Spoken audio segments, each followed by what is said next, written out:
60-40 नीति है, ये तो पूरी तरह से हमारे झारखंड के जितने स्टूडेंट्स है, नौजवान है, आने वाला पीढ़ी है, पूरा इसको बर्बाद करके ले डूबेगा, पूरा बर्बाद करके रख देगा।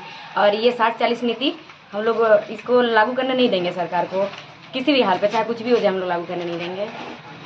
और जो स्टूडेंट्स को जो मारा गया तो उसके लेकर आप क्या बोलना चाहते हैं? उसके लिए तो यही कहेंगे, जब भारत सरकार हमारे आर्मी ऑफिसर को बॉर्डर में रहते हैं, उन लोग को ये इजाज़त नहीं दिया है कि वो लोग दुश्मन को भी पहले वार करें, तो फिर ये झारखंड सरकार कैसे इजाज़त दे दी है कि शांतिपूर्वक स्टूडेंट उन पे वो पहले आंसू गैस फोड़ के उसके बाद उन पे लाठीचार्ज करेगा। फिर बाद में जब स्टूडेंट घर जा रहे थे तो लाइट ऑफ करके उन्हें बुरी तरह से बेरहमी से पीटा गया, इतना बेरहमी से कि किसी का पीठ का चमड़ा छिल गया, किसी का हाथ टूटा, किसी का सिर फूटा। इस तरह से नहीं पीटना चाहिए। आखिर स्टूडेंट किए क्या थे? जब हेमंत सोरेन हम लोग का जो मुख्यमंत्री है, वो अगर ये 60-40 नीति लागू नहीं करेंगे, हमारे झारखंड के हित में ही वो सारे नीति बनाएंगे, स्थानीय नीति हुआ, नियोजन नीति, विस्थापन नीति, तो फिर हम लोग को क्या जरूरत है सड़क पे आने का? सब लाइब्रेरी में पढ़ने वाले स्टूडेंट हैं, किसी के मम्मी पापा कितना मुश्किल से पढ़ा रहे, कोई जमीन बेच के पढ़ा रहा है, कोई अपना ज्वेलरी बेच के पढ़ा रहा है, कोई अपना पेट लात मार के पढ़ा रहा है, मतलब पेट में वो आधा खा रहा है, कुछ बचा के रख रहा है कि अपना बच्चों को पढ़ाएंगे, नौकरी करेगा मेरा बच्चा। लेकिन यहाँ पे सरकार क्या कर रहा है? बाहरी को लाके घुसा रहा है, तो बच्चा सड़क पे तो आएगा ही। और ये है कि सरकार को मतलब अपने आप पे थोड़ा शर्मिंदगी भी महसूस करना चाहिए कि इस तरह से बच्चों को मतलब बेरहमी से पीटना अपना हक अधिकार मांगने के लिए आया। तो बाहरी से आपका मतलब क्या है? बाहरी मतलब जैसे कि हम लोग झारखंड के मूल निवासी है झारखंड के, तो 60% हम लोग के लिए है और 40% बाहर का, और 60 में से भी हम लोग का बांटा हुआ है, और वो जो 40 उन लोग का पूरा उन लोग को 40 मिल जाएगा। लेकिन ये तो नहीं होना चाहिए ना। अच्छा, उस दिन आपके अंदर अचानक ऐसा क्या हो गया जो आप इतना अग्रेसिव हो गए? अचानक यही हुआ कि जितने स्टूडेंट थे सब शांतिपूर्वक बैठे हुए थे, और वहाँ जो हमारे छात्र नेता देवेंद्र महतो थे, टाइगर जयराम महतो थे, वो लोग बैठ के स्पीच दे रहे थे, सारे स्टूडेंट सुन रहे थे और कुछ साइड में खड़े थे, ठीक है। लेकिन वहाँ पे अचानक पुलिस प्रशासन आके आंसू बम फोड़ दिया, और उसके बाद क्या किया, उन्होंने लाठीचार्ज करना शुरू कर दिया। इतना ऐसे बेरहमी से लाठीचार्ज किया कि किसी को सिर पे लगा, किसी को पीठ पे, किसी को हाथ पे, एकदम न भागने का मौका मिला। न कि ये संदेश क्या देना चाहते हैं कि पहले आंसू बम फोड़ो ताकि बच्चा का आंख जलेगा, भाग नहीं पाएगा, उसके बाद दम तक उस पर बरसो, उसको मारो पीटो। अगर बच्चा को कुछ हो जाएगा, बच्चा का हाथ पे डैमेज हो जाएगा स्टूडेंट का, तो क्या बाद में वो एसआई का फॉर्म भरेगा तो उसको मेडिकल में हटा देगा कि नहीं? इसका रिस्क लेगा सरकार? न पुलिस प्रशासन रिस्क लेगा उसका। इसीलिए और ये चीज, और जो छात्र नेता जयराम, जो हमारे टाइगर जयराम भैया है, जयराम भैया पे कितना बदसलूकी किया गया। और जयराम भैया के आंखों में जब वो आंसू बम का ये प्रभाव पड़ा तो वहाँ पे बैठ गए, तो उस पर लाठीचार्ज हो रहा था। फिर 2-4 भैया जाके, लड़का लोग जाके उसको पकड़ लिया, और पकड़ने के बाद उसके बाद वो जयराम भैया जब जमीन पे लेट गए तो उसको एकदम बच्चा को जैसे दोनों हाथ और पैर में टांग के उठाते ना, उसे टांग के उठाया गया। वो बार एक ही बात बोले कि हम शांतिपूर्वक है, हमको ऐसा मत करो, हम आराम से जाएंगे। आज ही के दिन भगत सिंह का फांसी हुआ था। आज अगर हमको मार भी दोगे ना तो हम मर भी जाएंगे, गोली भी मारोगे तो हम शहीद हो जाएंगे, लेकिन हम भागेंगे नहीं। लेकिन फिर भी उसको एकदम टाना खींचा करके उसका टी शर्ट फाड़ के, तो फिर किसको गुस्सा नहीं आएगा बताइए? और उस दिन जो हुआ, ये सब सरकार ही इसका जिम्मेवार है। क्योंकि आप लोग खुद सोचिए, हम लोग हक मांगने गए हैं, और हक मांगने जाए, एक तो हम लोग बेसहारा स्टूडेंट है, बेरोजगार स्टूडेंट है, हक मांगने गए हैं, और उसमें वो लाठीचार्ज करेगा, गाली गलौज करेगा, पुलिस लोग पूरा माँ बहन कर देगा, तो क्या अपना जुबान से किसका नहीं निकलेगा बताइए? और ऊपर से पुलिस प्रशासन द्वारा हम लोग का जो लीड कर रहे हैं उनको लेके गए जबरदस्ती एकदम मार पीट करके। तो ये कौन सा नियम है? ये कौन सा कानून में लिखा है? ये कौन सा संविधान में लिखा है बताइए? सरकार सबकी क्या मांग है?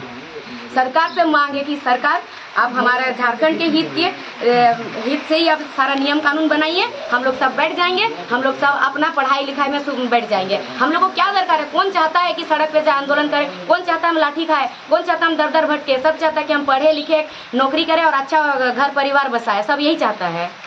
आपका लाइव के माध्यम से पता चला कि आपको फेसबुक के माध्यम से ट्रोल किया जा रहा है, उन सबों को क्या कुछ कहना चाहिए? जो मुझे ट्रोल कर रहे हैं ना, उन लोगों से बस एक मेरा संदेश है। अब मेरा अपशब्द, ठीक है, मैं मान रही हूँ कि मैं बोली, लेकिन सिचुएशन भी देखना पड़ेगा। हमको बोलने के लिए हम लोग को मजबूर कर दिया।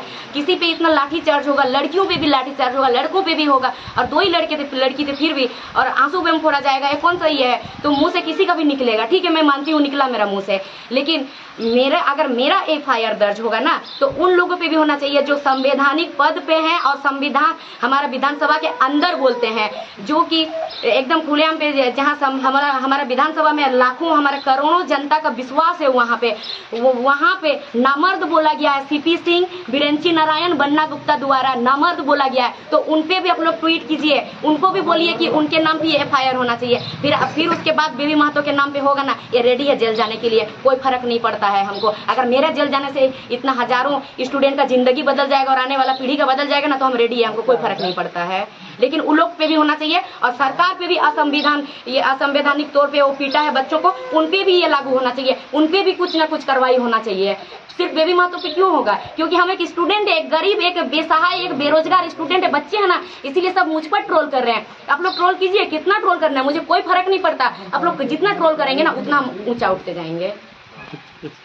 ठीक, आप लोग का इसका मकसद यही है कि हम लोग मंत्रियों को, चारों मंत्री को संदेश देना चाहते हैं कि जब हमारा अस्तित्व नहीं रहे, हमारा सब चीज सब छीना जाएगा हमसे, 60-40 लागू हो जाएगा, मतलब हम लोग तो झारखंड से एक प्रकार से बाहर, और जब एक प्रकार से देखा हम लोग बाहर हो गए, अगर हम लोग बाहर हो गए तो हमारा कुछ नहीं बचेगा। जब इंसान का अस्तित्व नहीं रहता तो मरने के समान हो जाता है, और हम लोग मरने के समान होंगे तो ये तो हमारे नेता है, हमारे मंत्री है, हम लोग इन लोग को जिताए हैं, तो फिर इन लोग का भी तो सेम हाल है ना। और ये एक अपना हित में एक नीति नहीं बना पा रहे हैं जो झारखंड के हित में है, और हम लोग इनको रघुवर सरकार को उसका सीट से ये करके हम लोग दूसरा बार इनको हेमंत सरकार को इनको मुख्यमंत्री बनाए कि अपना आदमी है, ये अपना झारखंड के हैं, झारखंड के हित में काम करेंगे। लेकिन यही तो झारखंड के हित में क्या काम करेंगे जो रघुवर दास 2016 में कर रहे थे, उसी नीति को ये अपना दिए। इतना साल स्टूडेंट को बैठा दिया घर में, फिर बोले कि हम एक नया नीति लाएंगे, अच्छा नीति लाएंगे जो झारखंड के हित में हो। लेकिन फिर भी आज देखिए कि वही जो रघुवर सरकार ये कर रहे थे उसी चीज को वापस ले रहे। मतलब एक प्रकार से क्या होता है ना कि कोई नहीं